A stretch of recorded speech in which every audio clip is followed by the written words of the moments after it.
Voici ton résumé économique du jour. Franchement, les marchés n'arrêtent pas de grimper. Le S&P 500 vient d'enchaîner sa quatrième hausse en 5 séances. Et même le CAC 40, alors qu'on vient de vivre la chute du gouvernement en France, se faut quand même plus 0,2%. Et c'est pas tout, l'Inde monte malgré la guerre commerciale avec les US, et même Hong Kong progresse alors que la Chine reste coincée en pleine déflation. Le moteur derrière tout ça, c'est toujours la Fed. Tout le monde parie sur une baisse des taux la semaine prochaine. Hier, la grosse révision des créations d'emplois américaines, largement revue à la baisse, a encore renforcé ce scénario. Maintenant, les yeux sont tournés vers deux chiffres clés, les prix à la production aujourd'hui et l'inflation demain. À l'international, ça bouge aussi. Trump et Modi ont accepté de discuter pour calmer leur bras de fer commercial, alors que les US taxent à 50% la plupart des produits indiens.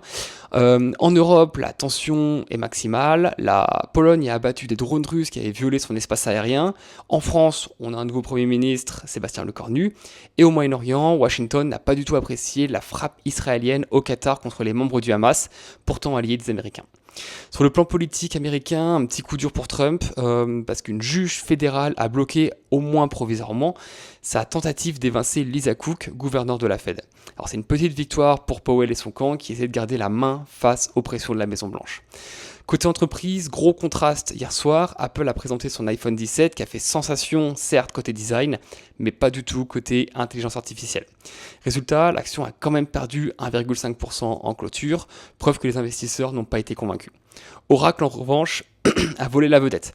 L'action a bondi de plus 28% hors séance après des résultats impressionnants.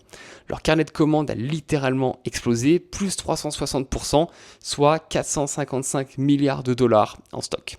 Et ce boom est porté évidemment par l'IA via leur serveur cloud. Bref, la journée s'annonce animée entre l'ouverture de Wall Street qui pourrait être secouée par Oracle et la publication des prix à la production aux États-Unis. Les marchés vont pas manquer de matière.